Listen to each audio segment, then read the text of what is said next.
차가운 대리석 복도를 울리는 구두 소리는 사형 집행인의 발소리처럼 서유진의 귀에 박혔다. 소리는 그녀가 숨어있는 작은 작업실 문 앞에서 멈췄다. 심장이 철렁 내려앉았다. 이 저택에서 유일하게 자신만의 공간. 자신의 숨구멍인 이곳마저 그에게 발각된 것일까? 문이 거칠게 열렸다. 예상대로 강태민이었다. 대한민국 최고의 패션 기업 라페르의 CEO이자 그녀의 남편인 남자. 그는 완벽하게 재단된 실크 수트를 입고 있었고 머리카락 한 올 흐트러짐 없는 모습은 언제나처럼 비인간적으로 느껴졌다. 그의 시선이 작업실 안을 경멸적으로 훑었다. 벽에 붙은 디자인 스케치들, 재단 테이블 위에 놓인 원단 조각들, 그리고 바닥에 흩어진 실타래들. 여기서 또 쓰레기나 만들고 있었나. 그의 목소리에는 한치의 온기도 없었다. 유진은 조용히 자리에서 일어섰다. 그의 앞에서 그녀는 언제나 죄인이었다. 그림 그리는 중이었어요. 그림 이런 누더기 쪼가리들을 붙들고 있는 걸 그림이라고 하나. 당신 같은 여자한테는 어울리는 취미이긴 하지. 싸구려. 태민은 테이블 끝에 놓인 드레스 스케치 하나를 집어들었다. 그것은 유진이 며칠 밤을 새워 구상한 물 흐르듯 유려한 실루엣과 혁신적인 패턴이 돋보이는 디자인이었다.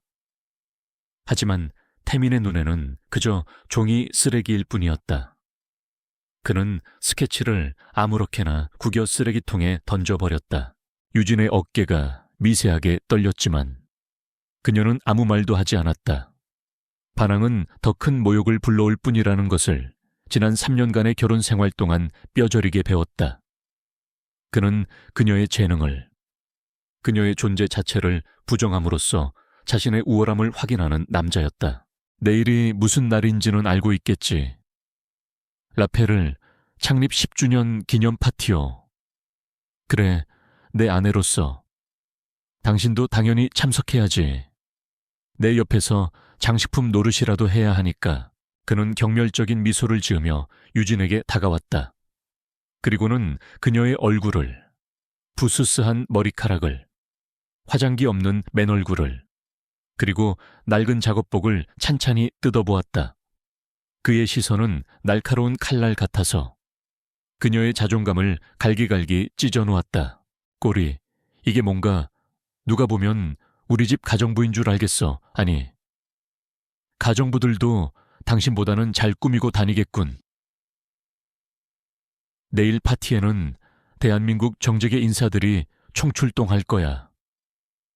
내 얼굴에 먹칠할 생각은 꿈도 꾸지 마. 조용히, 그림자처럼 있다가 와. 누가 말을 걸어도 단답형으로 대답하고 절대 웃거나 떠들지 마. 당신의 그 촌스러운 분위기가 파티의 격을 떨어뜨리게 둘 수는 없으니까. 그것은 명령이었다. 유진은 고개를 숙인 채 조용히 대답했다. 알겠습니다. 입을 옷은 정해뒀으니 군말 말고 입도록. 태민은 손짓으로 하인을 불렀다. 잠시 후 하인이 고급스러운 쇼핑백 하나를 들고 들어왔다. 하지만 그 안에서 나온 것은 눈을 의심하게 만드는 옷이었다. 칙칙한 쥐세개. 아무런 장식도 없는, 라인이라고는 찾아볼 수 없는 밋밋한 원피스. 라페르의 이름이 붙어있는 것이 수치스러울 정도의 디자인이었다. 태민이 일부러 그녀에게 굴욕감을 주기 위해 고른 옷이라는 것을 단번에 알 수 있었다. 당신 수준에 딱 맞는 옷이야. 이런 옷이라도 입혀주는 걸 감사하게 생각해. 그는 비웃음을 남기고 작업실을 나갔다. 문이 닫히자마자 유진은 참았던 숨을 토해냈다. 온몸의 힘이 빠져나가는 것 같았다. 그녀는 하인이 바닥에 내려놓고 간 원피스를 바라보았다. 저 옷은 단순한 옷이 아니었다. 그것은 그녀를 향한 강태민의 평가이자 족쇄였다. 유진은 왜 이런 삶을 살고 있는가? 가끔 그녀는 스스로에게 물었다. 답은 언제나 같았다. 아버지의 무너진 사업, 눈덩이처럼 불어난 빚. 그녀의 가족을 나락에서 구해준 것은 강태민이었다. 그는 모든 빚을 갚아주는 대가로 그녀를 요구했다. 아름다운 여동생 대신 볼품없고 조용한 자신을 선택한 이유를 그때는 몰랐다.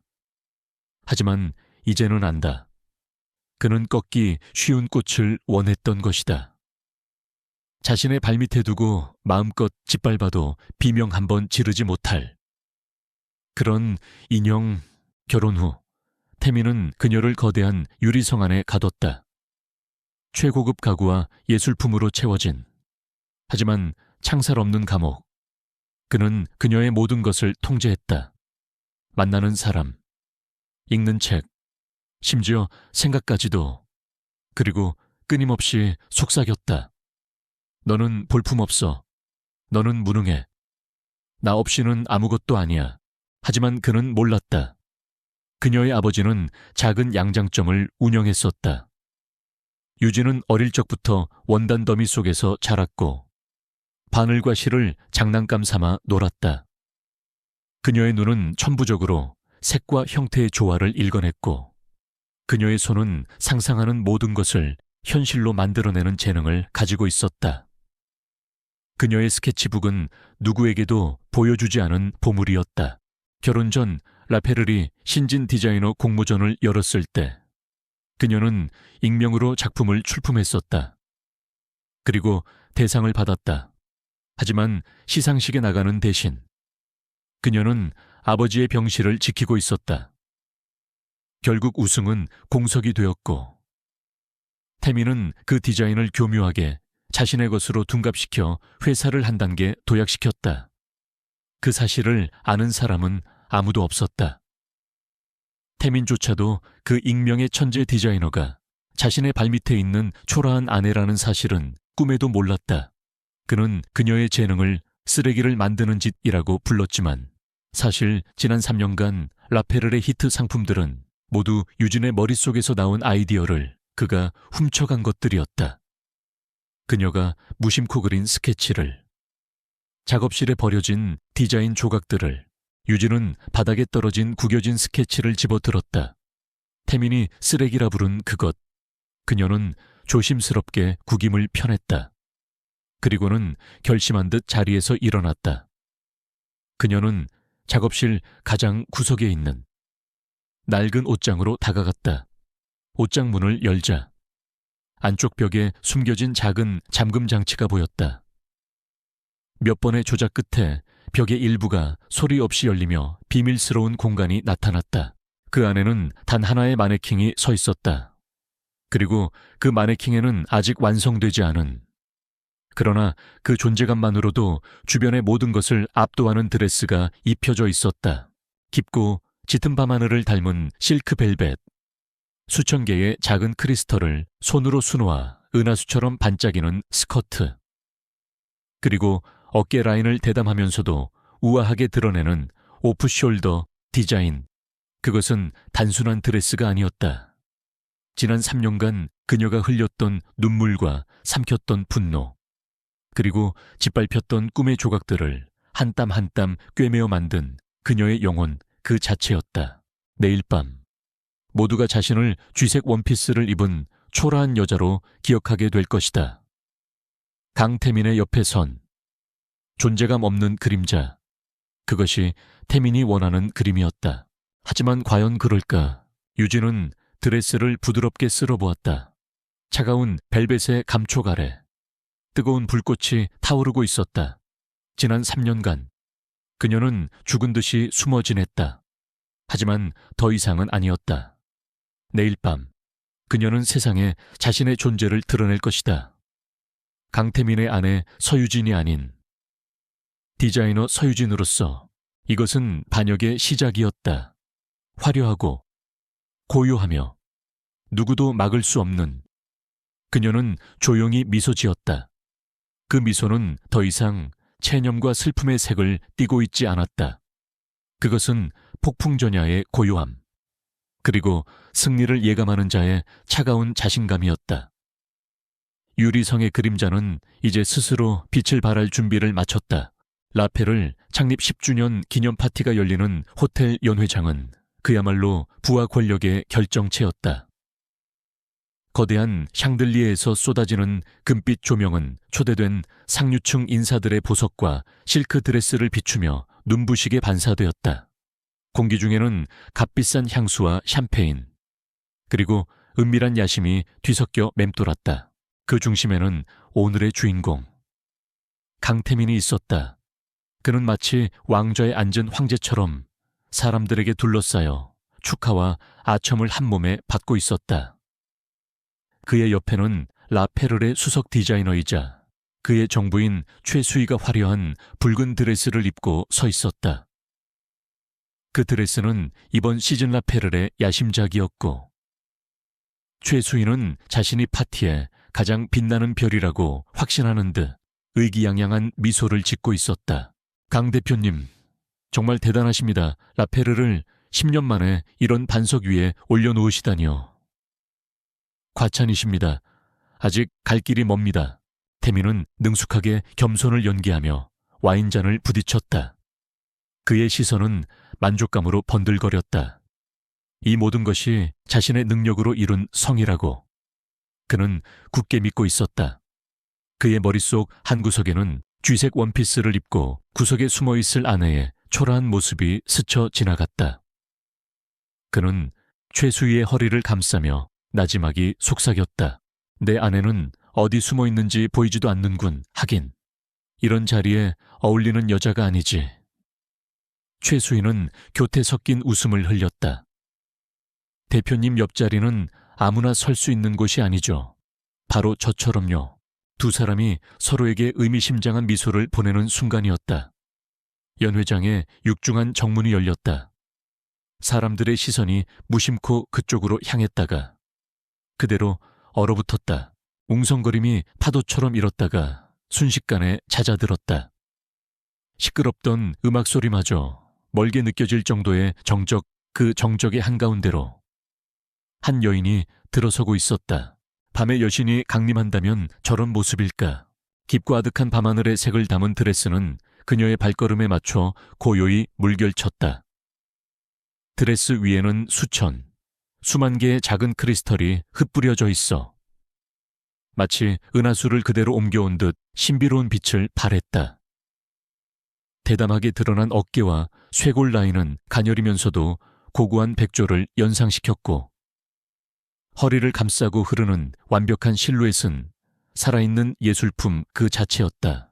그녀의 얼굴은 짙은 화장 대신 본연의 아름다움을 극대화한 옅은 화장으로 단아하게 빛나고 있었다. 평소 무표정 속에 가려져 있던 뚜렷한 이목구비가 제자리를 찾은 듯 선명했다. 항상 두려움과 체념으로 숙여져 있던 고개는 꼿꼿이 들려 있었고, 그 눈빛은 연회장의 그 누구보다도 깊고 고요했다. 사람들은 숨을 죽였다. 저 여인은 누구인가? 어느 가문의 영예인가? 아니면 갑자기 등장한 신비로운 여배우인가? 카메라 플래시가 본능적으로 터져 나왔다. 그들은 이 역사적인 순간을 놓치고 싶지 않았다. 최수희의 얼굴에서 미소가 사라졌다. 그녀는 자신의 화려한 붉은 드레스가 갑자기 촌스럽고 유치하게 느껴지는 것을 견딜 수 없었다. 질투와 당혹감이 그녀의 얼굴을 일그러뜨렸다. 강태민 역시 마찬가지였다. 처음에는 그저 아름다운 여인의 등장을 흥미롭게 지켜보았다. 하지만 여인이 점점 가까워지자 그의 얼굴은 의아함으로, 그리고 인의 경악으로 물들었다. 익숙한 얼굴, 윤곽. 하지만 결코 본 적 없는 분위기와 아우라. 설마, 아니, 그럴 리가 없어. 그러나 그녀가 마침내 조명 아래 온전히 모습을 드러냈을 때 태민은 자신의 눈을 의심했다. 서유진, 자신의 아내. 언제나 그림자처럼 존재하던, 자신이 볼품없다고 낙인 찍었던 바로 그 여자였다. 태민의 머릿속이 하얗게 비었다. 분노가 피를 타고 역류하는 느낌이었다. 감히 내 명령을 어기고 이런 모습으로 나타나 나를 물먹이기 위해 연 회장의 모든 시선이 그녀에게 쏠려 있었다. 그것은 곧 자신에게 쏠린 시선이기도 했다. 사람들은 저 여인이 누구인지 궁금해했고, 곧 그녀가 자신의 아내라는 사실을 알게 될 것이다. 그렇다면 사람들은 생각하겠지. 저렇게 아름다운 아내를 곁에 두고도 몰랐단 말인가, 혹은 저런 보석을 감춰두고 있었단 말인가, 어느 쪽이든. 그의 완벽한 통제력과 이미지에 흠집이 가는 것이었다. 이것은 단순한 반항이 아니었다. 그의 얼굴에 대한 정면 도전이자 공개적인 굴욕이었다. 연 회장 한쪽에서 백발이 성성한 노신사가 조용히 이 광경을 지켜보고 있었다. 대한민국 패션계의 살아있는 전설, 박진우 회장이었다. 그는 주변 사람들처럼 그녀의 아름다움에만 감탄하고 있지 않았다. 그의 전문가적인 눈은 드레스 그 자체를 꿰뚫어 보고 있었다. 저 드레스, 완벽하군. 박 회장은 나지막이 읊조렸다. 단순히 아름다운 게 아니야. 원단의 선택, 재단, 자수 디테일, 모든 것이 완벽한 조화를 이루고 있어. 저건 옷이 아니라 철학이야. 디자이너의 혼이 담겨 있어. 그는 옆에 선 비서에게 지시했다. 저 여인이 누구인지 알아보게. 그리고 더 중요한 건 저 드레스를 만든 디자이너가 누구인지 알아내. 무슨 수를 써서라도. 유진은 자신에게 쏟아지는 시선을 온몸으로 느끼며 연 회장 안으로 천천히 걸어 들어갔다. 심장이 미친 듯이 뛰었지만 그녀의 표정은 놀라울 정도로 평온했다. 그녀는 더 이상 두려워하지 않았다.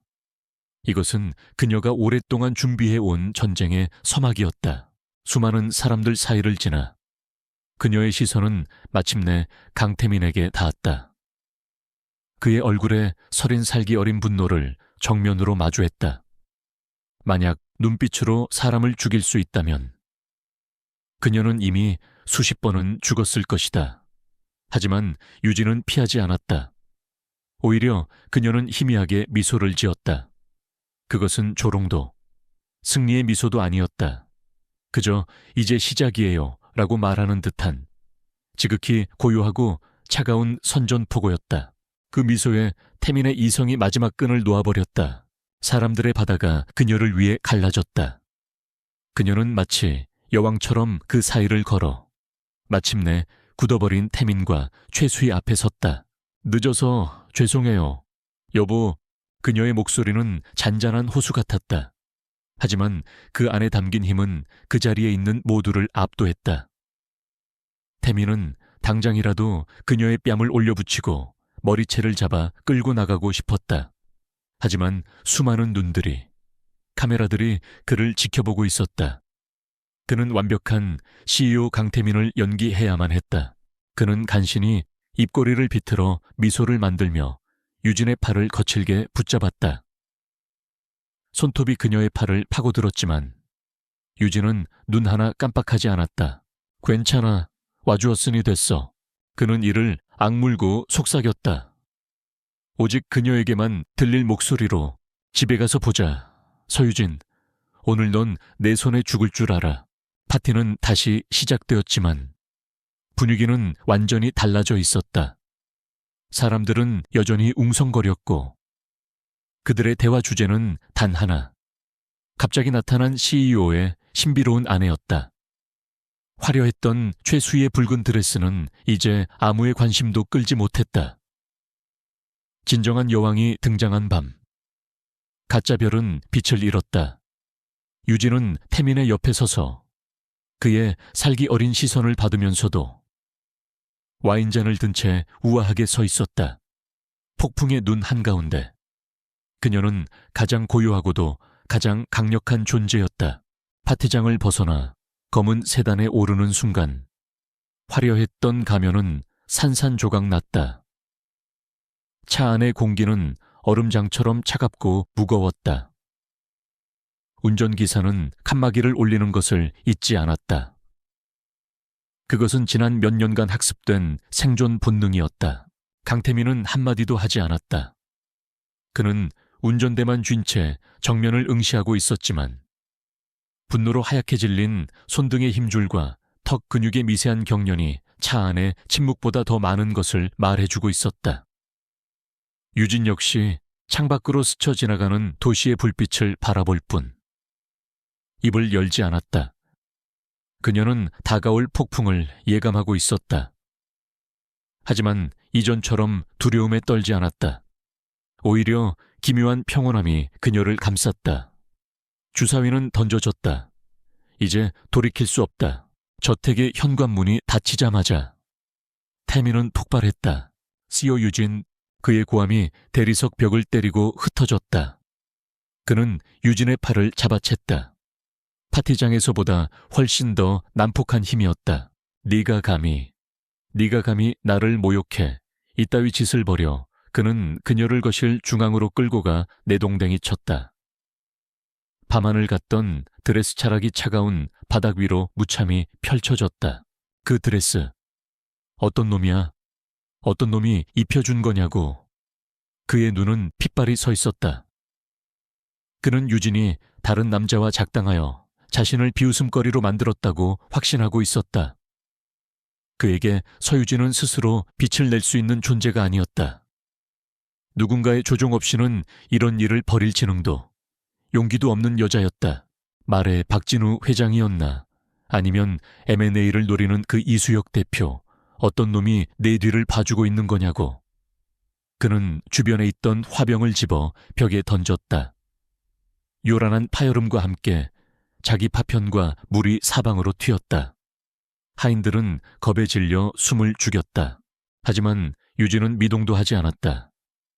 그녀는 바닥에 쓰러진 채 조용히 그를 올려다볼 뿐이었다. 그 눈빛에는 더 이상 공포가 없었다. 대신 차가운 연민과 경멸이 희미하게 서려 있었다. 그 눈빛이 태민의 분노에 기름을 부었다. 아직도 정신을 못 차렸나? 네가 입고 있는 그 누더기. 당장 벗어. 그는 유진에게 달려들어 드레스의 어깨 부분을 찢으려 했다. 바로 그 순간 유진이 입을 열었다. 제가 만들었어요. 목소리는 작았지만 얼음처럼 날카로웠다. 태민의 손이 허공에서 멈칫했다. 아, 뭐라고? 그 드레스 제가 디자인하고 제가 직접 만들었다고요. 유진은 천천히 몸을 일으켰다. 찢어진 드레스의 어깨 부분을 아무렇지 않게 여몄다. 그녀의 행동에는 더 이상 피해자의 무력함이 없었다. 태민은 잠시 말을 잃었다. 그녀의 말을 이해할 수 없었다. 쓰레기나 만들던 여자. 디자인의 디자도 모른다고 자신이 무시했던 여자가 오늘 밤 대한민국 사교계를 뒤흔든 이 드레스를 만들었다고. 거짓말. 그는 다시 소리쳤다. 하지만 목소리에는 아까와 같은 확신이 없었다. 내깎게 어떻게 이런 옷을 만들어? 넌 그저 내 돈으로 숨쉬고 사는 기생충일 뿐이야. 당신이 라페르의 이름으로 내놓았던 히트 상품들, 3년 전에 오로라 라인, 재작년에 블랙 스완 컬렉션, 그리고 작년 가을의 시크릿 가든까지. 유진은 차분하게 말을 이어갔다. 그거 전부 당신이 내 작업실 쓰레기통에서 주워간 내 스케치들이었어요. 태민의 얼굴이 하얗게 그리고 다시 붉게 변했다. 심장을 정통으로 꿰뚫린 기분이었다. 그녀가 알고 있었다. 그가 자신의 성공이 온전히 자신의 것이 아니라는 가장 깊은 곳에 숨겨두었던 비밀을 그녀가 알고 있었다. 그는 언제나 그녀의 스케치들을 그저 영감을 주는 낙서 정도로 치부했다. 그것을 위대한 디자인으로 완성시킨 것은 자신의 능력이라고 믿어 의심치 않았다.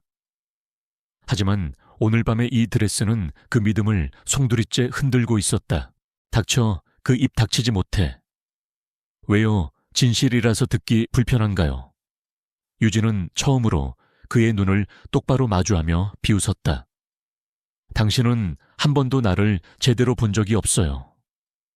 당신 눈에 나는 그저 볼품없고 무능한 장식품이었으니까.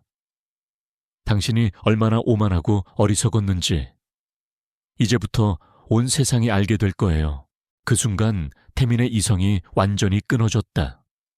그는 유진의 뺨을 향해 손을 휘둘렀다. 하지만 유진은 이미 예측하고 있었다는 듯 한 발자국 뒤로 물러나 그의 손길을 피했다. 그리고 그를 향해 마지막 말을 던졌다. 이제 당신의 인형 노릇은 끝났어요. 그 말을 남기고 유진은 2층 자신의 방으로 향했다. 태민은 그 자리에 못 박힌 듯 서서 분노와 혼란 속에서 가쁜 숨을 몰아쉬었다. 통제할 수 없는 상황. 자신의 소나기를 벗어난 아내. 그는 생전 처음으로 두려움을 느꼈다. 방으로 돌아온 유진은 문을 잠갔다. 그리고 나서야 참았던 숨을 몰아쉬었다. 온몸이 사시나무처럼 떨렸다. 하지만 그것은 두려움 때문이 아니었다. 억눌려 왔던 모든 것이 터져나온 후의 해방감과 이제 막 시작된 전쟁에 대한 전율 때문이었다. 그녀는 찢어진 드레스를 조심스럽게 벗었다. 자신의 분신과도 같은 옷이었다. 그녀는 이것을 수선해서 훗날 승리의 증거로 삼으리라 다짐했다. 샤워를 마친 그녀는 낡은 가방 깊숙한 곳에서 작은 휴대폰 하나를 꺼냈다. 태민에게는 알려지지 않은, 오직 그녀만이 아는 번호였다. 그녀는 망설임 없이 하나의 번호를 눌렀다. 신호음이 몇 번 울리고 잠결에 잠긴 듯한 젊은 남자의 목소리가 들려왔다. 여보세요. 이민혁 씨, 저예요. 수화기 너머의 남자는 잠시 침묵했다. 이민혁. 그는 3년 전 라 페르에서 가장 촉망받던 신인 디자이너였다. 독창적인 디자인으로 태민의 눈에 들었지만 그것이 불행의 시작이었다. 그의 혁신적인 아이디어는 최수희에게 도둑맞았고 그는 오히려 디자인 유출이라는 누명을 쓰고 쫓겨났다. 패션계에서 완전히 매장당한 그는 지금 동대문의 작은 의상실에서 수선 일이나 하며 근근히 살아가고 있었다. 유진은 그가 쫓겨나던 날 그의 눈에 서렸던 절망과 분노를 똑똑히 기억하고 있었다. 누구시죠? 민혁의 목소리는 경계심으로 가득했다. 당신을 그렇게 만든 사람의 아내입니다. 다시 침묵이 흘렀다. 유진은 그의 혼란을 이해했다. 오늘 라페를 파티 기사 보셨나요? 제 사진이 실렸을 텐데요. 봤습니다. 그 드레스. 제가 만들었습니다. 민혁의 숨소리가 거칠어졌다. 그는 전문가였다. 사진만으로도 그 드레스가 얼마나 대단한 물건인지 단번에 알아봤을 것이다. 당신의 재능, 그리고 나의 재능, 그리고 우리 둘의 복수심, 이것들을 합치면 어떨까요? 유진은 본론을 꺼냈다. 강태민과 라페르를 무너뜨리고 진짜 재능이 인정받는 새로운 판을 만드는 겁니다. 저와 함께 하시겠어요? 이민혁은 아무 대답이 없었다. 3년간 그는 절망 속에서 살았다. 복수는 꿈도 꿀 수 없는 사치였다. 하지만 지금 그 거대한 제국의 심장부에서 가장 예상치 못한 인물이 반역의 손길을 내밀고 있었다. 이것은 기회인가? 아니면 더 깊은 나락으로 떨어지는 함정인가? 못 믿으시겠죠? 내일 저녁 8시 창신동 늘푸른 공원 벤치로 제 디자인북을 가지고 나가겠습니다. 직접 보고 판단하세요. 유진은 일방적으로 약속을 정하고 전화를 끊었다. 그녀는 이민혁이 나올 것이라고 확신했다. 재능을 가진 자는 다른 재능을 알아본다. 그리고 절망의 끝에 서본 자는 작은 희망의 불씨라도 잡으려 하기 마련이다. 유진은 창가에 서서 어두운 정원을 내려다보았다. 이제 첫 번째 씨앗은 뿌려졌다. 이 씨앗이 어떻게 자라나 거대한 숲을 이루고 저 화려한 유리성을 집어삼킬지는 이제 그녀의 손에 달려 있었다. 그녀의 눈이 차갑게 빛났다. 반란의 밤은 이제 막 시작되고 있었다. 다음 날 저녁, 창신동의 낡은 공원은 가로등 불빛 아래 을씨년스러운 정적에 잠겨 있었다.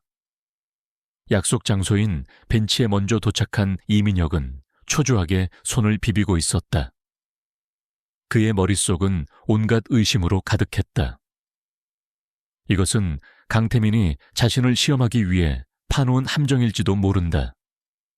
아니면 그 여자가 복수심에 눈이 멀어 무모한 계획에 자신을 끌어들이려는 것일 수도 있다.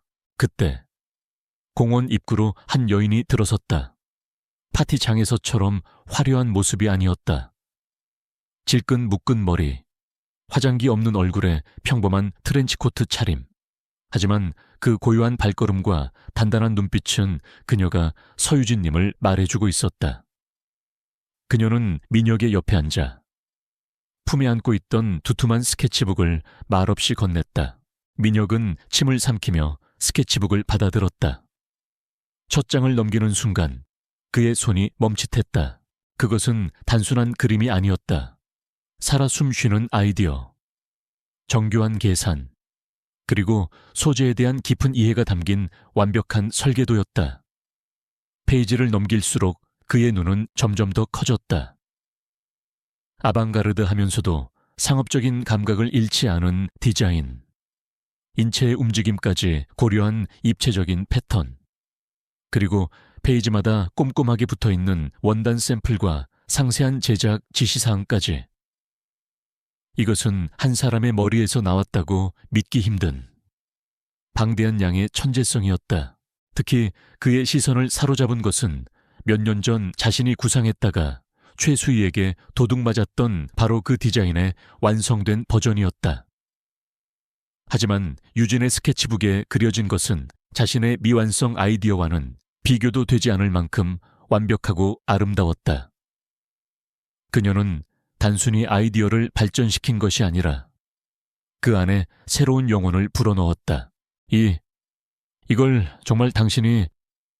민혁의 목소리가 떨렸다. 지난 10년간 그린 것들이에요. 버려진 것들도 있고 도둑 맞은 것들도 있죠. 유진의 목소리는 담담했다. 하지만 아직 시작도 안 했어요. 내 머릿속에는 이것의 수십 배가 넘는 디자인이 있으니까. 민혁은 스케치북을 덮었다. 그는 더 이상 볼 필요가 없었다. 의심은 경외감으로, 경계심은 뜨거운 흥분으로 변해 있었다. 3년간 썩어가던 자신의 재능이, 심장이 다시 뛰기 시작하는 것을 느꼈다. 이 여자라면 정말로 거대한 제국에 균열을 낼 수 있을지도 모른다. 제가 뭘 하면 되겠습니까?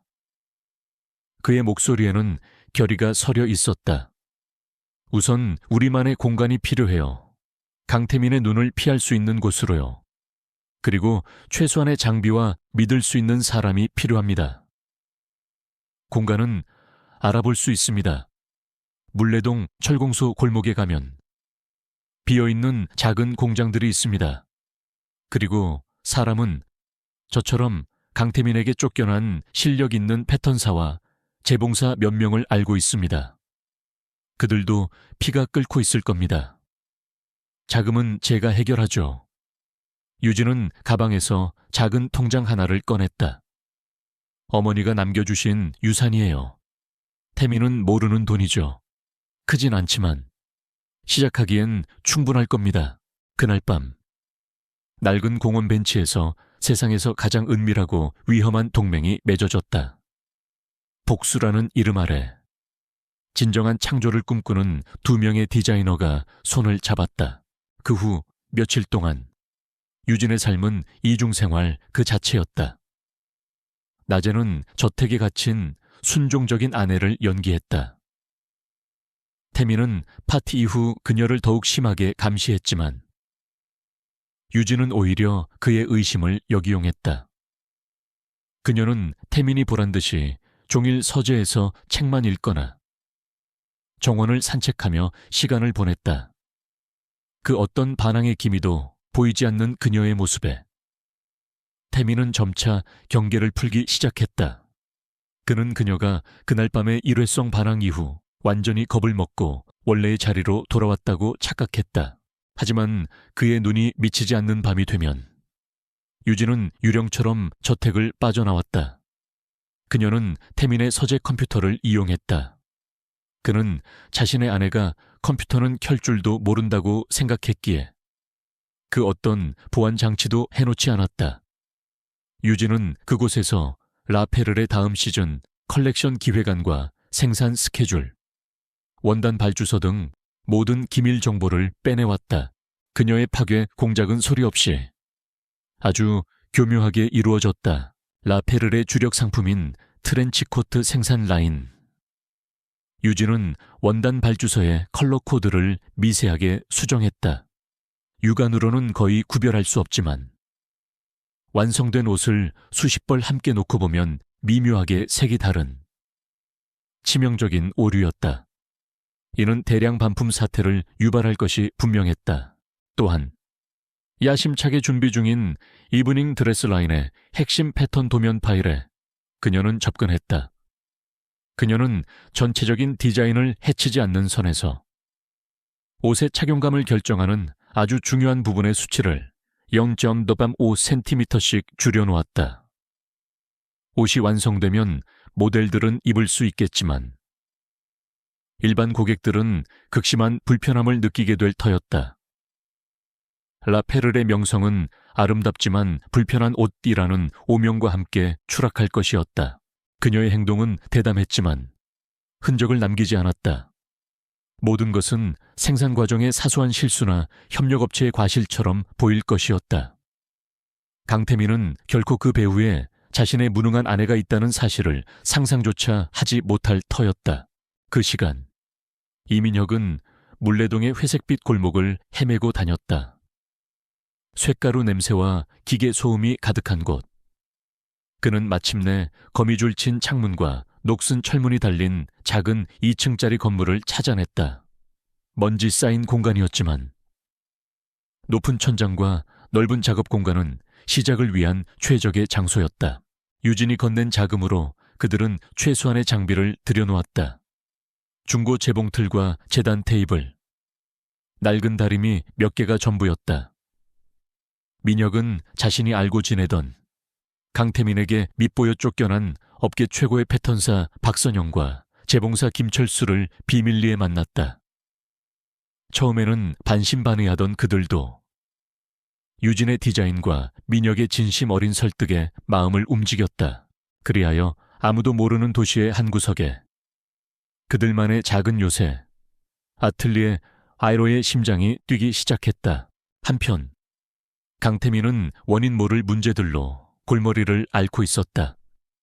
이탈리아에서 수입한 고급 원단의 색상이 미묘하게 잘못 들어와 생산 라인 전체가 멈추는가 하면 야심차게 준비한 신제품의 샘플이 계속해서 알 수 없는 착용감 문제로 퇴짜를 맞았다. 도대체 일들을 어떻게 하는 거야? 이 무능한 것들. 그의 사무실에서는 연일 고성이 터져 나왔다. 그는 담당자들을 족치고 닥달했지만 원인은 명확하게 밝혀지지 않았다. 모든 것이 그저 불운한 사고의 연속처럼 보였다. 그의 완벽한 제국에 보이지 않는 균열이 가기 시작했지만 오만한 황제는 그 원인이 가장 가까운 곳, 자신이 가장 무시하던 존재로부터 시작되었음을 전혀 눈치채지 못하고 있었다. 그의 의심은 경쟁사나 내부의 배신자를 향할 뿐이었다. 그날 밤 늦게 물레동의 작은 작업실에는 불이 환하게 켜져 있었다. 유진과 민혁, 그리고 2명의 동료는 거대한 재단 테이블 위에 첫 번째 작품의 원단을 펼쳐놓고 있었다. 유진이 스케치북에서 막 튀어나온 듯한 대담하고 우아한 디자인이었다. 차가운 저택에서는 느낄 수 없었던 열기가 그 공간을 가득 메우고 있었다. 재봉틀 소리, 가위질 소리, 그리고 가끔 터져나오는 진지한 토론과 낮은 웃음소리. 그것은 창조의 소리였고 희망의 소리였다. 유진은 하얀 원단 위로 재단 가위를 움직이며 조용히 미소 지었다. 어둠 속에서의 첫 발걸음은 성공적이었다. 이제 본격적으로 빛을 향해 나아갈 시간이었다. 강태민의 그림자 속에서가 아닌 자신만의 이름으로 박진우 회장은 그의 고요한 집무실에서 창밖의 정원을 내려다보고 있었다. 수십 년간 갖고 온 분재들은 그의 경영 철학처럼 오랜 인내와 섬세한 손길의 결과물이었다. 그의 책상 위에는 며칠 전 비서가 가져온 보고서가 놓여 있었다. 서유진이라는 이름 석자와 함께 그녀의 알려지지 않은 삶이 간략하게 정리된 보고서였다. 보고서의 내용은 간단했다. 파산한 사업가의 딸, 강태민과의 정략 결혼, 그리고 외부 활동이 전무한 3년간의 결혼 생활. 하지만 박 회장의 흥미를 끈 것은 보고서에 적힌 사실이 아니라 적혀있지 않은 진실이었다. 그날 밤의 드레스, 대한민국. 아니, 세계 어느 아틀리에 문의해도 그 드레스의 출처를 아는 곳은 없었다. 그것은 마치 하늘에서 뚝 떨어진 작품 같았다. 박 회장은 강태민이라는 인물을 잘 알았다. 야심 넘치고, 수완 좋고, 트렌드를 읽는 감각도 탁월했다. 하지만 그에게는 결정적으로 혼이 없었다.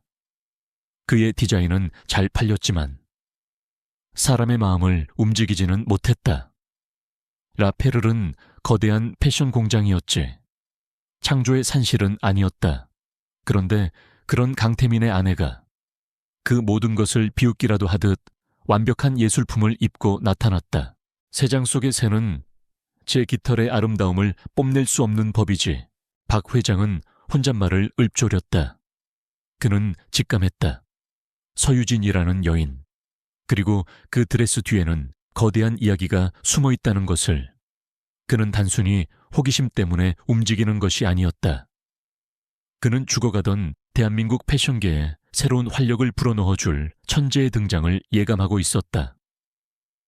그리고 그 천재가 꺾이도록 내버려 둘 생각은 추호도 없었다. 그는 비서를 불렀다. 서유진 여사가 가끔 들르는 곳이 어디라고 했지? 인사동의 작은 갤러리 공간 미입니다. 주로 신진 작가들의 작품을 전시하는 곳입니다. 마침 보고 싶은 전시가 있었는데. 잘 됐군. 며칠 후 유진은 감시의 눈을 피해 잠시 외출 허락을 받았다. 그녀가 유일하게 태민에게 허락받고 드나들 수 있는 곳, 바로 그 갤러리였다.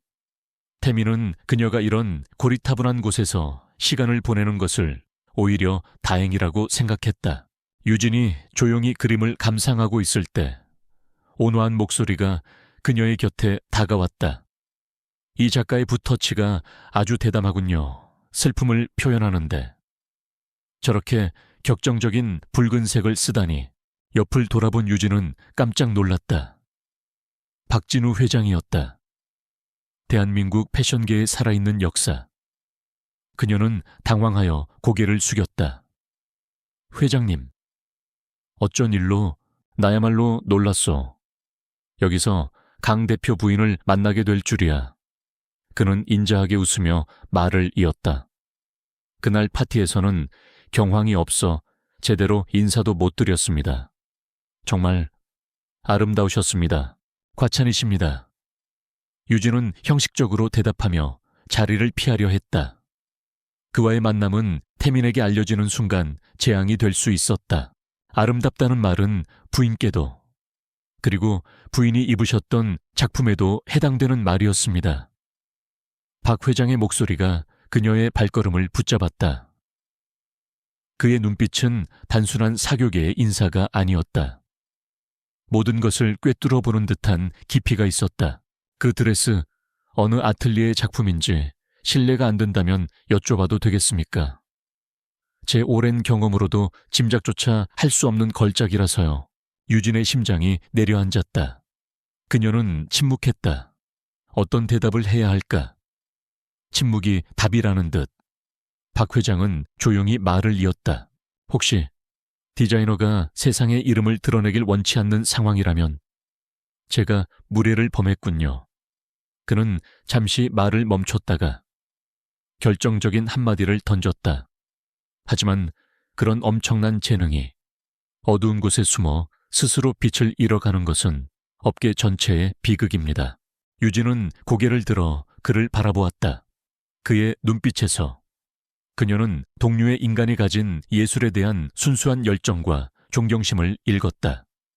그는 강태민과는 다른 사람이었다. 자리를 옮겨서 잠시 이야기 나눌 수 있겠습니까? 저기 찻집이 있더군요. 강 대표에게는 비밀로 해드리지요. 조용한 찻집에서 박 회장은 자신의 생각을 솔직하게 털어놓았다. 그는 라페르의 현주소와 강태민의 경영 방식에 대한 비판적인 시각, 그리고 자신이 꿈꾸는 진정한 패션의 미래에 대해 이야기했다. 그리고 마지막으로 유진에게 제안했다. 서유진 여사, 아니, 서유진 디자이너, 당신의 날개가 되어주고 싶소. 당신이 마음껏 날아오를 수 있도록 바람을 막아주고 둥지를 만들어주고 싶습니다. 이것은 동정이 아니오. 대한민국 패션의 미래를 위한 나의 투자입니다. 유진은 아무 말도 할 수 없었다. 자신과 민영만의 힘으로는 결코 넘을 수 없는 거대한 벽 앞에서 절망하던 차였다. 그런데 지금 가장 강력한 동맹군이 손을 내밀고 있었다. 제가 무엇을 믿고 회장님을, 내 눈을 믿으시오. 그리고 당신의 재능을 믿으시오. 강태민은 당신의 재능을 두려워하지만 나는 당신의 재능을 존경하오. 한편 강태민은 연이어 터지는 문제들로 거의 이성을 잃기 직전이었다.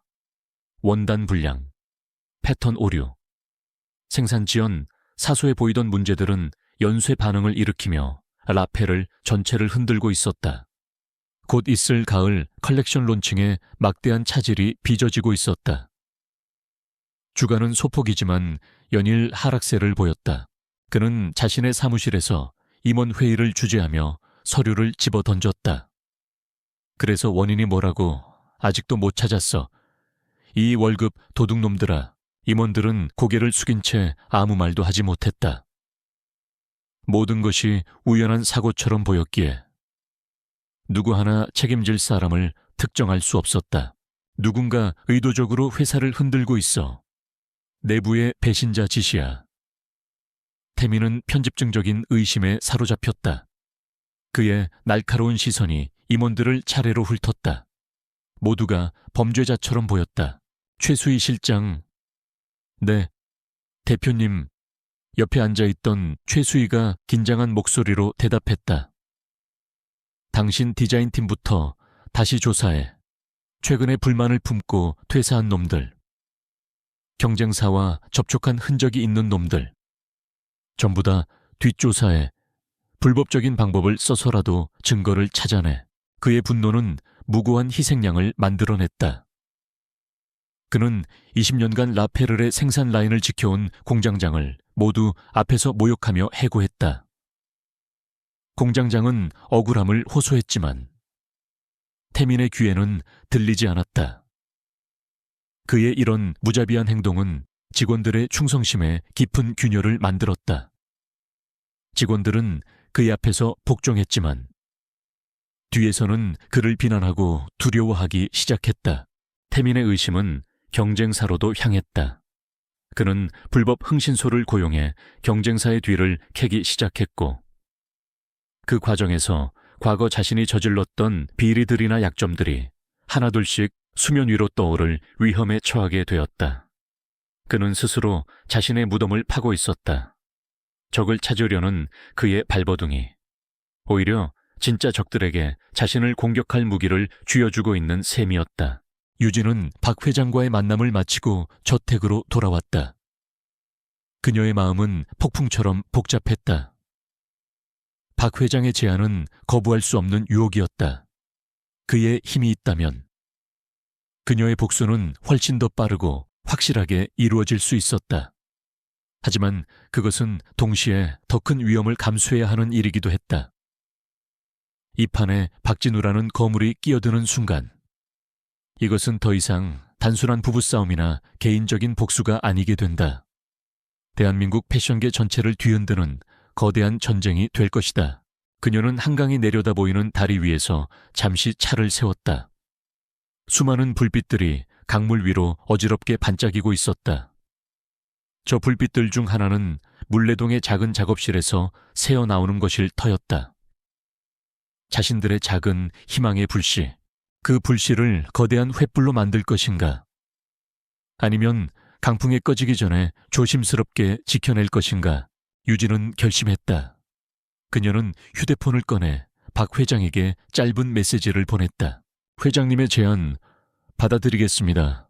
조건이 있습니다. 게임의 판이 바뀌었다. 이제 그녀는 혼자가 아니었다. 거대한 아군을 얻은 그녀의 칼날은 더욱더 날카로워질 것이다. 그리고 적은 스스로 무너져 내리고 있었다. 어둠이 깊을수록 새벽은 가까워지고 있었다.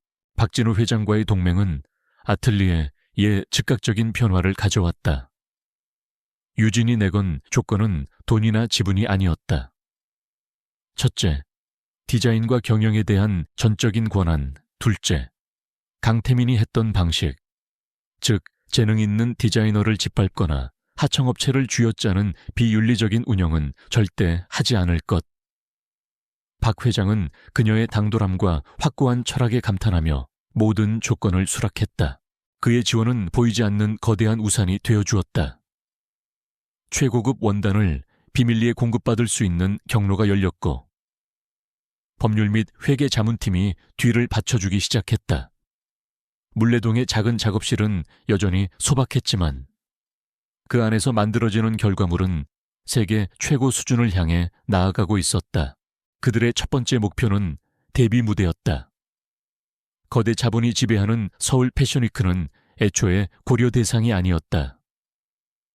박 회장은 대신 서울 인디펜던트 패션 쇼케이스라는 작은 행사를 제안했다. 규모는 작지만 가장 까다로운 패션 평론가들과 진정한 신인을 발굴하려는 해외 바이어들이 몰래 찾는 진흙 속의 진주 같은 곳이었다. 이곳에서는 이름값이 통하지 않소. 오직 실력으로만 평가받지. 아틀리에 와의 시작으로는 이보다 더 완벽한 무대는 없을 거요. 박 회장은 자신의 영향력을 이용해 행사 시작 불과 2주를 남기고 아틀리에 Y를 히든쇼로 참여시켰다. 디자이너의 신원은 철저히 비밀에 붙여졌다. 패션계에는 혜성처럼 등장할 미지의 신인이라는 소문만이 은밀하게 퍼져나갔다. 그날부터 물레동 작업실은 전쟁터가 되었다. 유진, 민혁, 그리고 2명의 동료는 밤낮을 잇고 컬렉션 준비에 매달렸다. 유진은 잠자는 시간까지 줄여가며 디자인의 마지막 디테일을 다듬었고 민혁은 그녀의 디자인이 완벽하게 구현될 수 있도록 제작 공정 전체를 지휘했다. 박선영의 손에서는 종이 패턴이 살아 움직이는 듯한 입체감을 얻었고 김철수의 재봉틀 위에서는 원단들이 예술로 승화했다.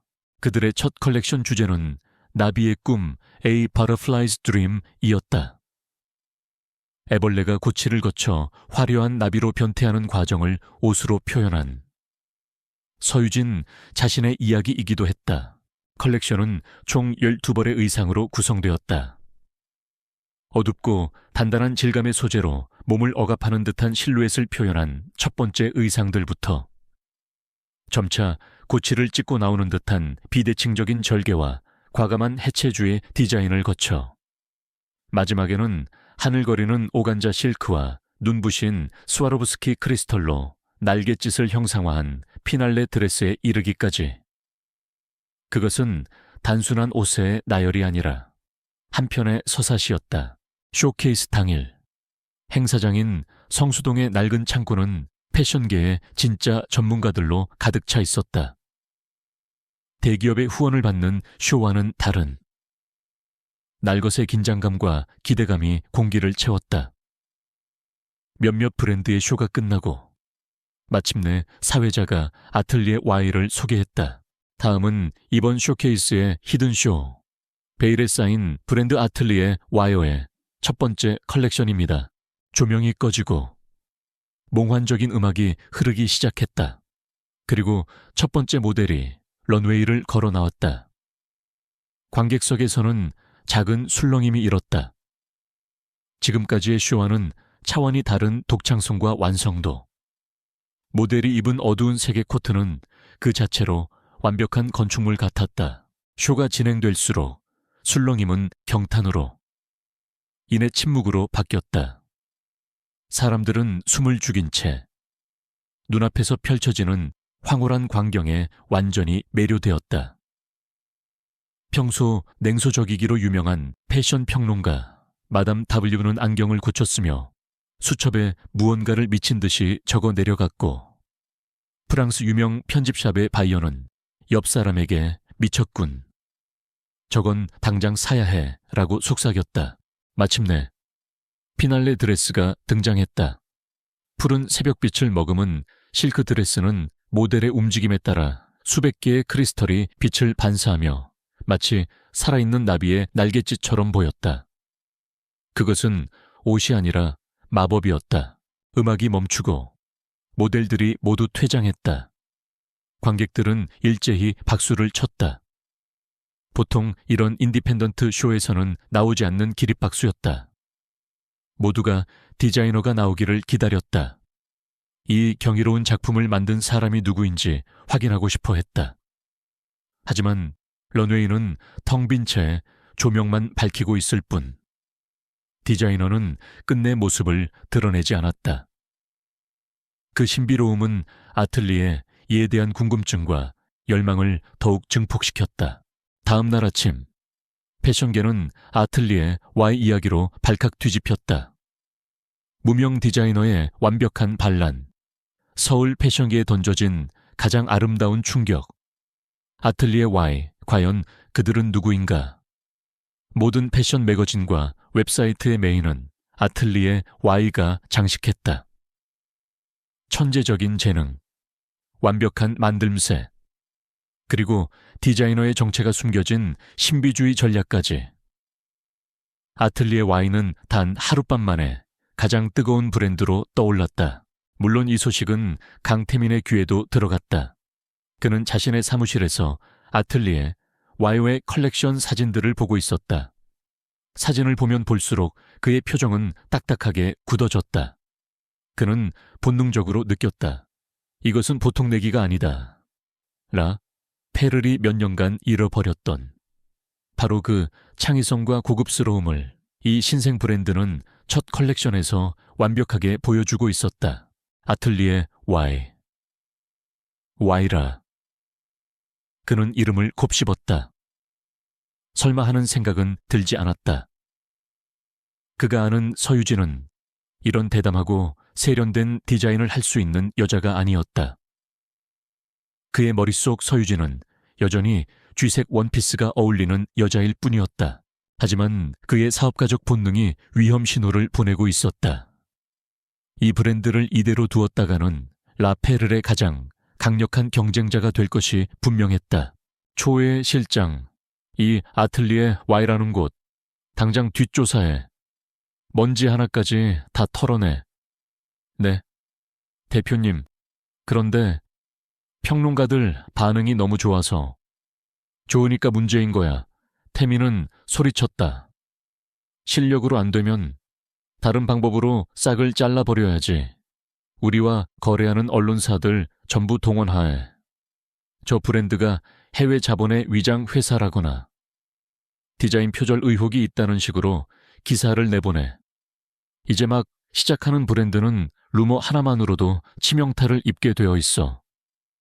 돈은 얼마가 들어도 좋으니 아틀리에 Y라는 이름이 더러운 이미지로 뒤덮이게 만들어 태민의 지시는 신속하게 실행되었다. 며칠 후 아틀리에 Y를 극찬하던 기사들 사이에 교묘하게 비방하는 내용의 기사들이 끼어들기 시작했다. 신생 브랜드 아틀리에 Y, 해외 유명 학생 작품 표절 의혹. 아틀리에 Y 알고 보니 동남아 저임금 노동 착취 공장에서 제작 등. 출처불명의 악의적인 루머들이 인터넷을 통해 퍼져나갔다.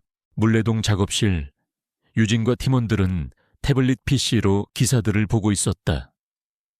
민혁과 동료들은 분노로 얼굴이 붉어졌다. 이런 비열한 놈들, 어떻게 이런 거짓말을. 예상했던 일이에요. 모두의 시선이 유진에게 향했다. 그녀는 놀라울 정도로 침착했다. 그녀의 눈은 분노가 아닌 차가운 투지로 빛나고 있었다. 그녀는 악성 기사들을 조용히 바라보며 말했다. 강태민이 두려워하고 있다는 증거예요. 우리가 제대로 가고 있다는 뜻이죠. 그녀는 자리에서 일어났다. 그가 진흙탕 싸움을 원한다면 기꺼이 응해줘야죠. 하지만 우리 방식대로 이제 2라운드를 시작할 시간이에요. 그녀의 미소는 이제 막 고치를 찢고 나온 나비처럼 위험하고도 아름다웠다. 강태민이 뿌린 악의적인 루머들은 아틀리에 이에 대한 대중의 호기심을 의심으로 바꾸어 놓았다. 극찬 일색이던 여론은 분열되기 시작했다. 진정한 천재의 등장을 방해하는 목소리와 거품 낀 신생 브랜드를 경계하는 목소리가 팽팽하게 맞섰다. 물레동 작업실에서 긴급회의가 열렸다. 박진우 회장의 최측근인 조 비서까지 참석한 무거운 분위기의 회의였다. 이 언론을 통해 반박 기사를 내보내겠습니다. 조 비서가 먼저 입을 열었다. 표절 의혹이 제기된 해외 학생과 직접 연락하여 사실 무근임을 밝히고 저희 쪽 회계 자료를 투명하게 공개하여 자금 출처에 대한 의혹도 해소할 수 있습니다. 그것만으로는 부족합니다. 모두의 시선이 회의를 주재하는 유진에게 쏠렸다. 그녀는 평소보다 더 차갑고 단호한 표정이었다. 진실 공방은 사람들을 지치게 만들 뿐이에요. 강태민은 우리가 해명하면 또 다른 루머를 만들어낼 겁니다.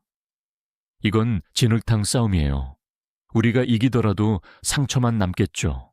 그럼 어떻게 하자는 겁니까? 민혁이 물었다. 바엠의 머리를 잘라야죠. 유진은 테이블을 짚으며 말했다. 아틀리에 와이오의 결백을 증명하는 것에서 그치면 안 돼요. 페를과 강태민의 비리를 세상에 폭로해서 그가 다시는 이 바닥에 발붙이지 못하게 만들어야 합니다. 그가 다른 사람을 비난할 자격조차 없는 사람이라는 걸 모두가 알게 해야 해요. 조 비서는 잠시 망설였다. 그것은 전면전. 그야말로 모든 것을 건 도박이었다. 하지만 박 회장은 이미 유진에게 정원을 위임했다. 구체적인 계획이 있습니까? 강태민은 오만해요. 자신의 제국이 완벽하다고 믿기 때문에 분명 곳곳에 허술한 구멍을 남겨뒀을 겁니다.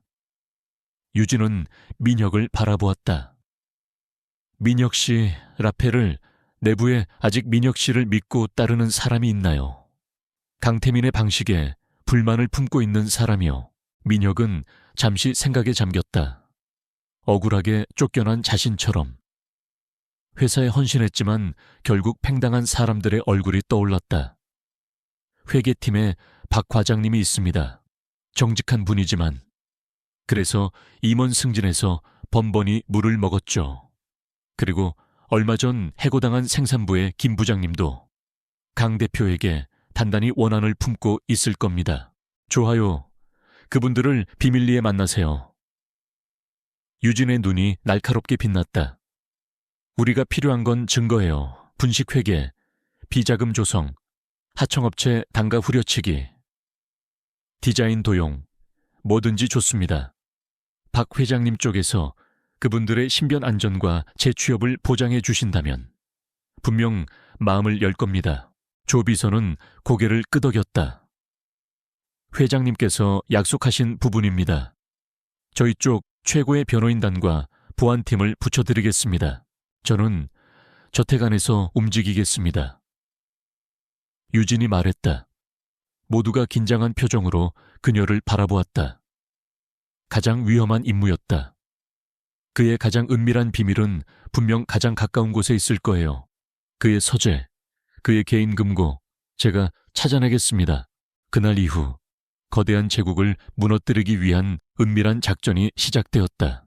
이민혁은 밤마다 변장을 하고 옛 동료들을 만났다. 처음에는 모두가 두려워하며 그를 피했다.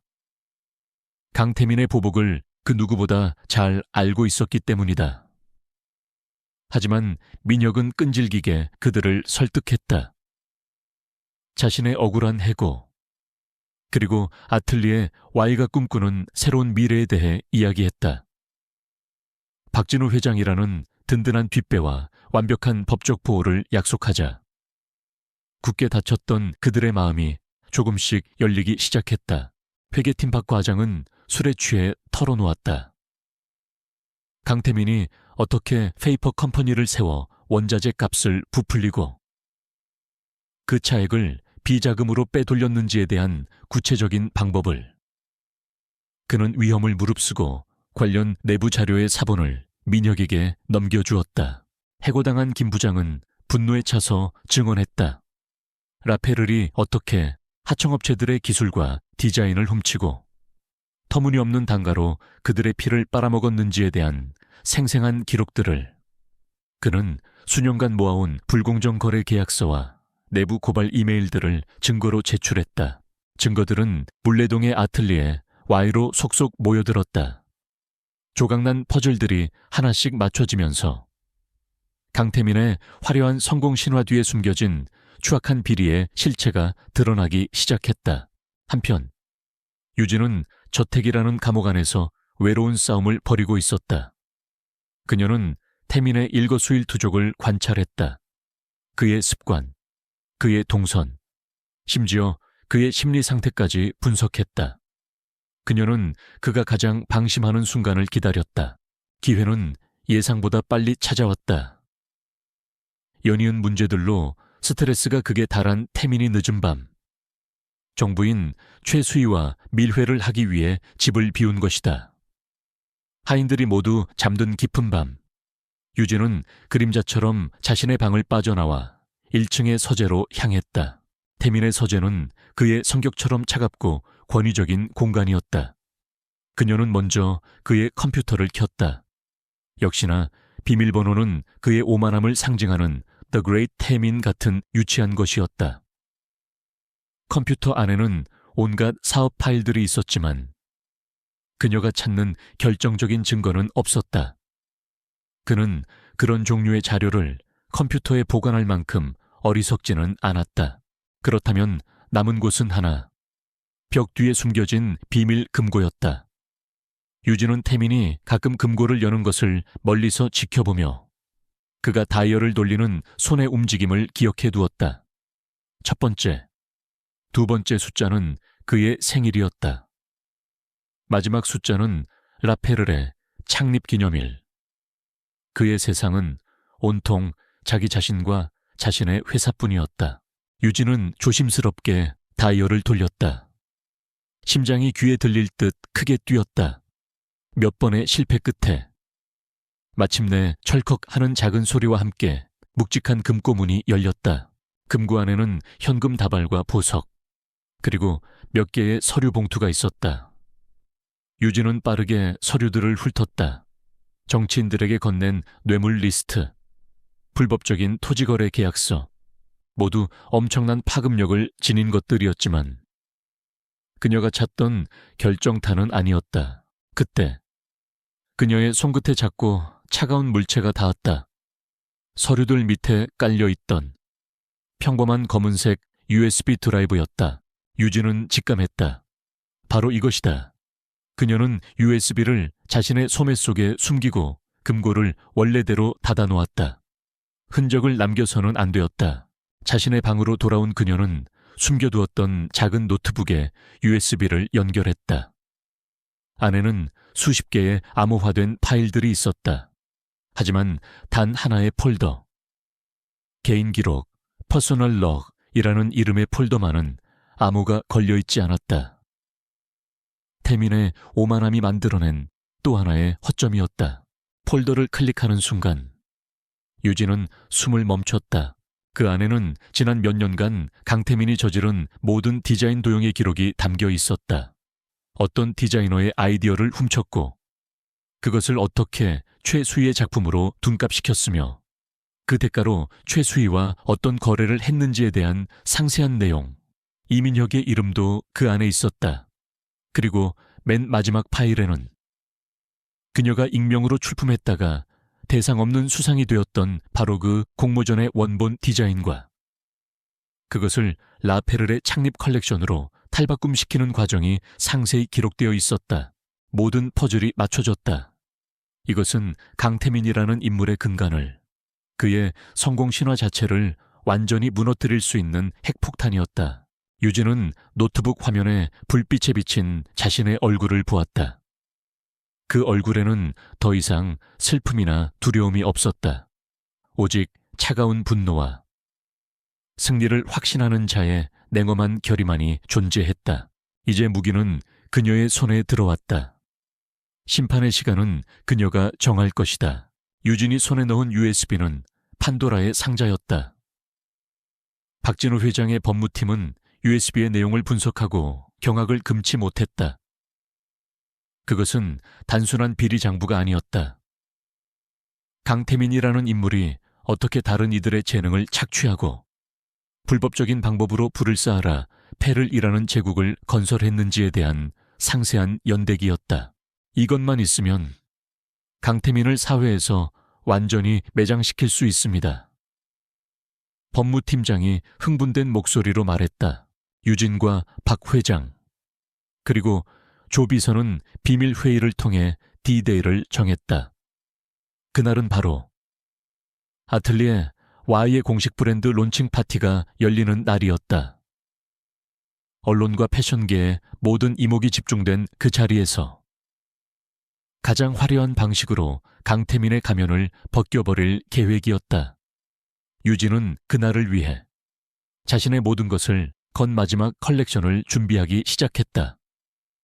모든 것이 계획대로 순조롭게 진행되는 것처럼 보였다. 하지만 그들도 강태민의 편집증적인 집요함을 과소평가하고 있었다. 강태민은 아틀리에에 대한 흑색 선전이 기대만큼 효과를 거두지 못하자 더욱더 초조해졌다. 그의 의심은 이제 회사 내부를 넘어 아틀리에 Y의 배후를 향하고 있었다.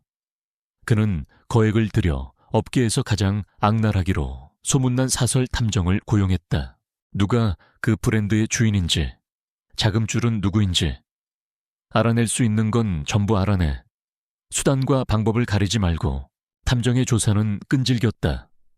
그는 아틀리에 Y 자체보다는 그 주변 인물들을 파고들었다. 그의 첫 번째 타겟은 이민혁이었다. 몇 날 며칠의 미행 끝에 탐정은 이민혁이라 페르의 전직 직원 몇 명과 은밀하게 접촉하는 장면을 포착했다. 그리고 마침내 이민혁이 박진우 회장의 비서인 조 비서에게 서류 봉투를 건네는 결정적인 사진을 찍는 데 성공했다. 이민혁, 전 라페르 디자이너, 박진우 회장, 라페르의 오랜 경쟁자. 강태민은 보고를 받으며 퍼즐 조각을 맞추었다. 박진우가 이민혁을 앞세워 자신의 뒤통수를 치고 있다는 결론에 도달했다. 분노가 치밀었지만 아직 결정적인 한 조각이 비어 있었다. 그토록 뛰어난 디자인을 과연 이민혁 혼자서 해냈을까? 의심의 씨앗은 아주 사소한 곳에서 싹 텄다.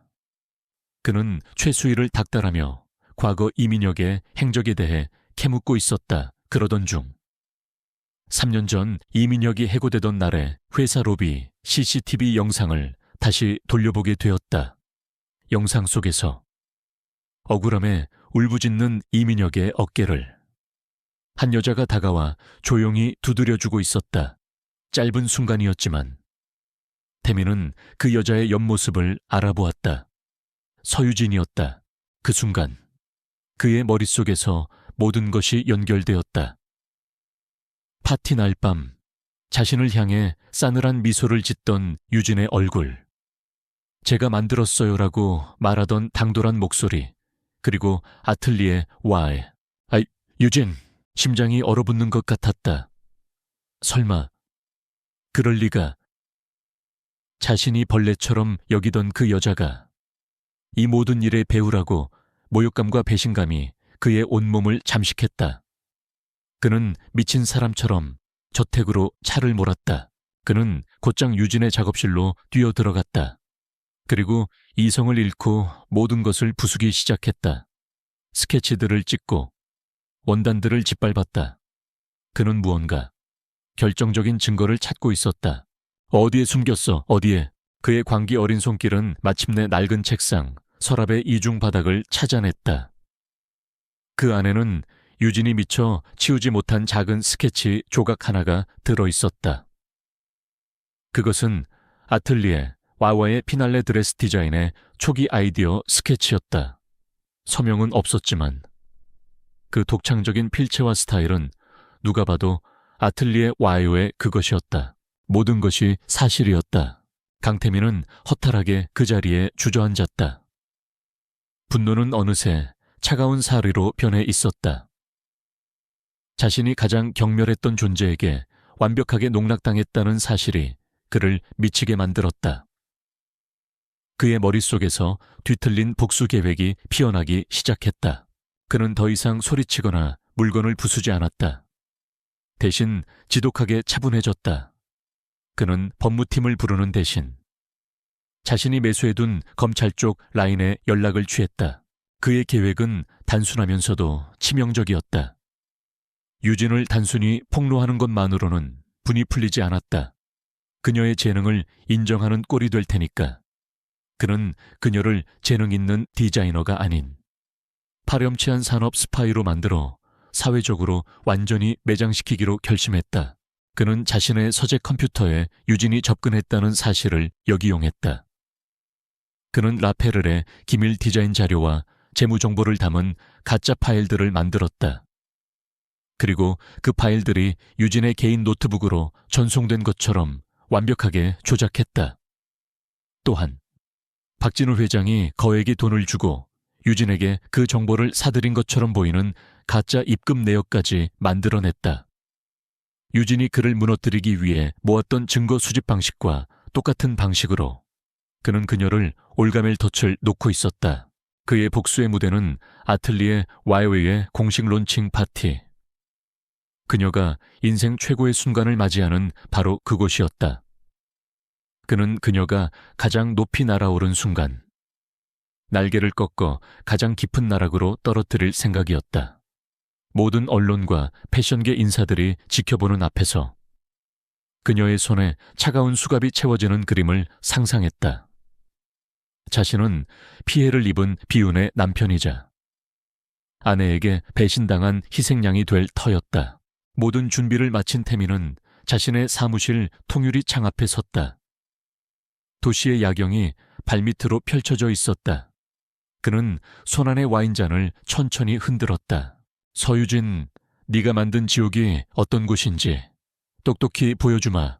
그의 얼굴에 잔인하고 만족스러운 미소가 떠올랐다.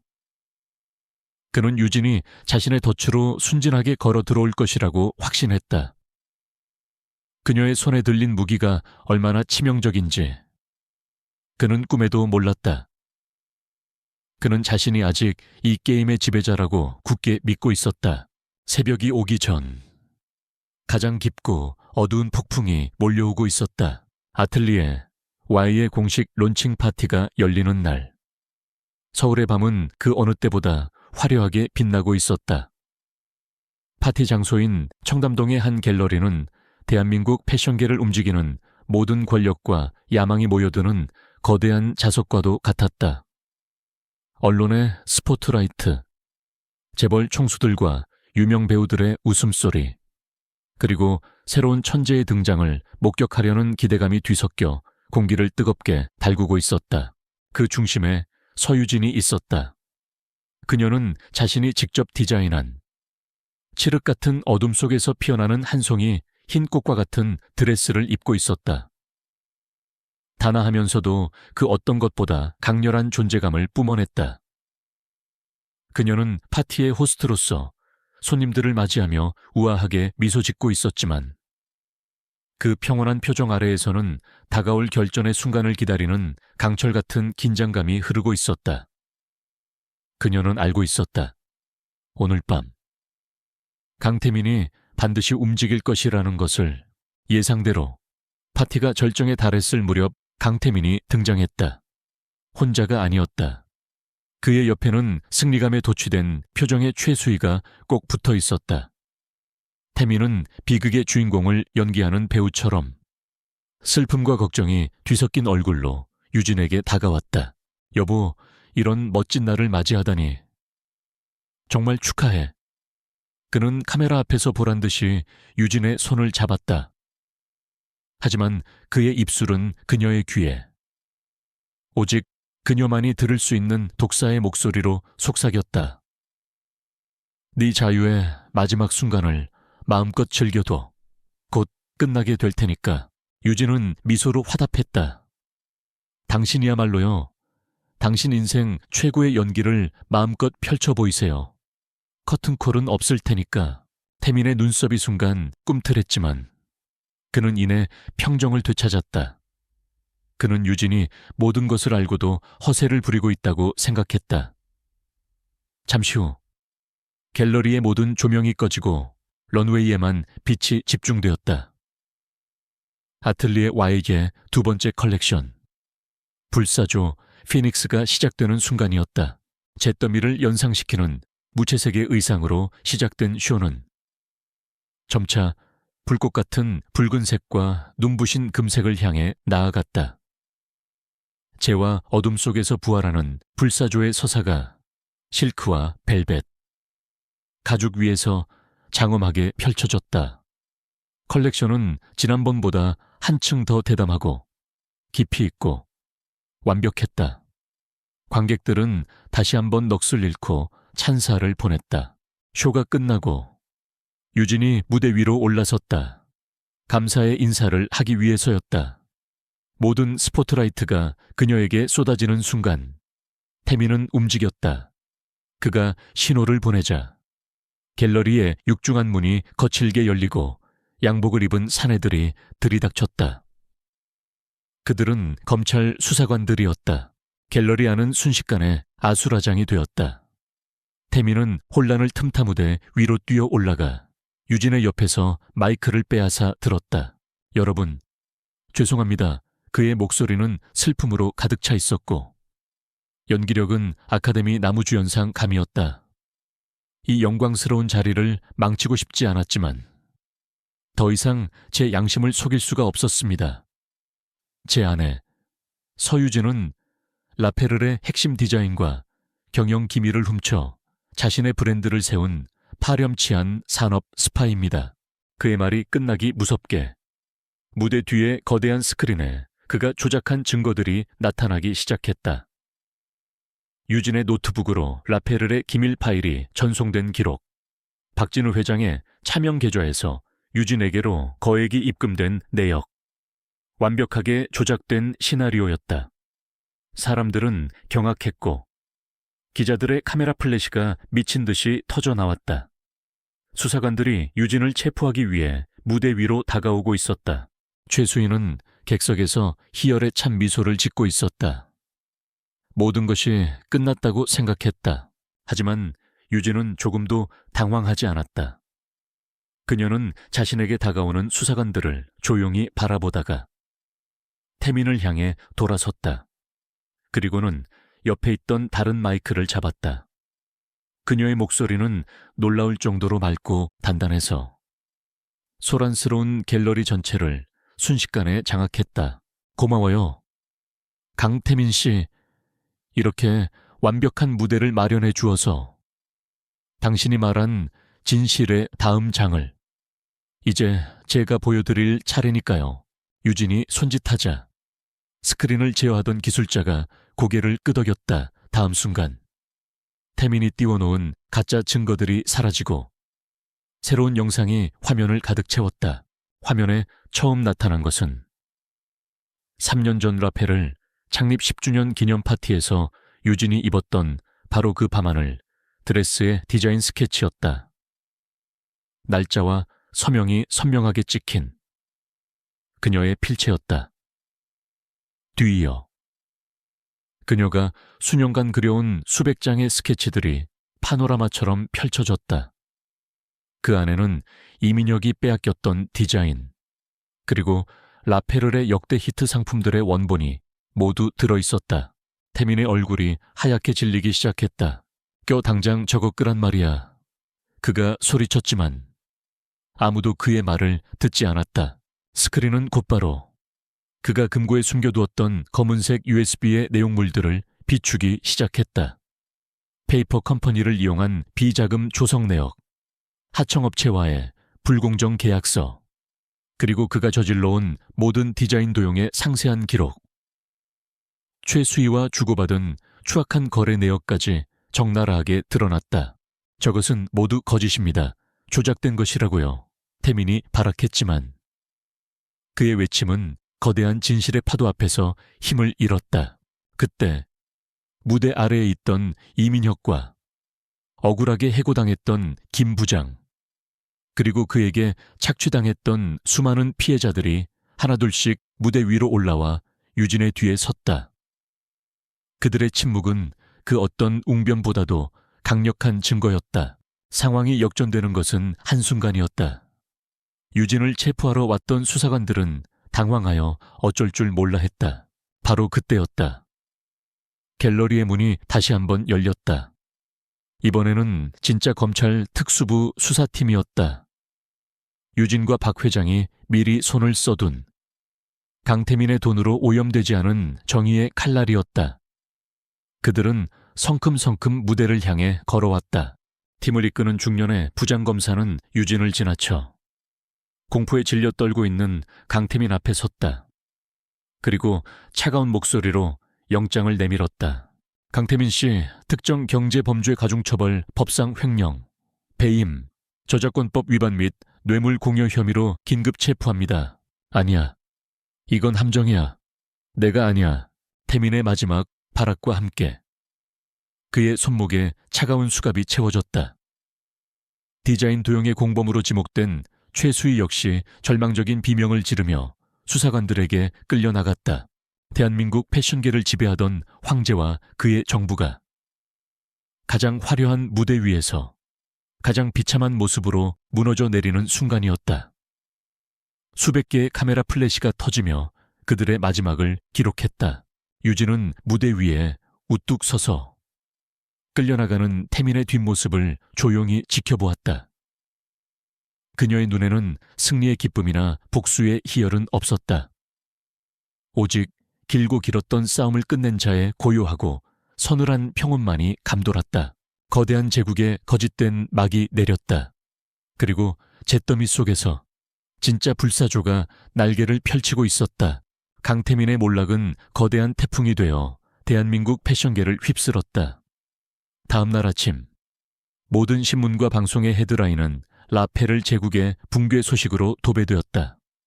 주식시장이 열리자마자 라페르의 주가는 사상 최저치로 곤두박질 쳤다. 바이어들의 주문 취소 전화가 빗발쳤고 투자자들은 앞다투어 발을 뺐다. 수십 년간 쌓아 올린 화려한 성은 하룻밤 사이에 모래성처럼 허물어지고 있었다. 회사는 리더를 잃고 표류했다. 남은 임원들은 서로에게 책임을 떠넘기기 바빴고 직원들은 불안에 떨었다. 강태민이라는 강력한 독재자가 사라진 제국은 구심점을 잃고 무정부 상태에 빠진 것과 같았다. 바로 그때 구원자인지 약탈자인지 모를 새로운 인물이 등장했다. 박진우 회장이었다. 그는 라페르의 긴급 주주총회에 참석하여 혼란에 빠진 주주들 앞에 하나의 제안을 내놓았다. 라페르는 이대로 무너뜨리기엔 너무 아까운 이름입니다. 수많은 직원들의 생계가 걸려있기도 하고요. 그의 목소리는 낮았지만 회의장 전체를 압도하는 힘이 있었다. 제가 라페르의 부채를 정리하고 새로운 자금을 투입하겠습니다. 하지만 조건이 있습니다. 모두가 숨을 죽이고 그의 다음 말을 기다렸다. 라페르의 경영과 디자인에 대한 모든 권한을 아틀리에 아이위의 서유진 대표에게 넘겨주십시오. 그녀만이 썩어버린 라페르를 뿌리부터 되살릴 수 있는 유일한 사람입니다. 주주들은 술렁였다. 어제의 적에게 회사의 운명을 맡기라는 파격적인 제안이었다. 하지만 그들에게 다른 선택지는 없었다. 박진우 회장의 자금 지원 없이는 회사는 파산이 불보듯 뻔했고 아틀리에 와의 성공 신화는 서유진의 능력을 의심할 수 없게 만들었다. 결국 그들은 울며 겨자 먹기로 제안을 받아들였다. 유진은 물레동 작업실에서 팀원들과 함께 그 소식을 들었다. 모두가 기쁨에 환호했지만 유진의 표정은 복잡했다. 그녀의 복수는 강태민에게 향한 것이었지. 페를 일하는 회사 자체는 아니었다. 그곳에는 자신의 재능을 도둑맞은 아픈 기억과 동시에 수많은 평범한 사람들의 땀과 노력이 깃들어 있었다. 어떻게 할 생각이야? 민혁이 조심스럽게 물었다. 유진은 창밖을 바라보았다. 우리가 하려고 했던 일을 이제 더 큰 무대에서 하게 될 거예요. 그녀는 팀원들을 돌아보며 말했다. 강태민이 망쳐놓은 것들을 바로잡고 진짜 재능과 노력이 존중받는 회사를 만드는 것. 그것이 우리의 마지막 복수가 될 겁니다. 며칠 후 서유진은 라페르의 새로운 회장 자격으로 본사 건물에 들어섰다. 그녀가 처음 이 건물에 발을 들였던 날은 강태민의 신부로서 모든 것을 포기해야 했던 절망의 날이었다. 하지만 오늘 그녀는 모든 것을 되찾고 새롭게 시작하기 위해 당당한 주인으로서 돌아왔다. 직원들은 불안과 호기심이 뒤섞인 눈으로 그녀를 바라보았다. 유진은 취임 첫날 전 직원을 대강당으로 소집했다. 그녀는 화려한 연설 대신 진심을 담아 담담하게 말했다. 저는 이곳에서 많은 것을 잃었고 깊은 상처를 받았습니다.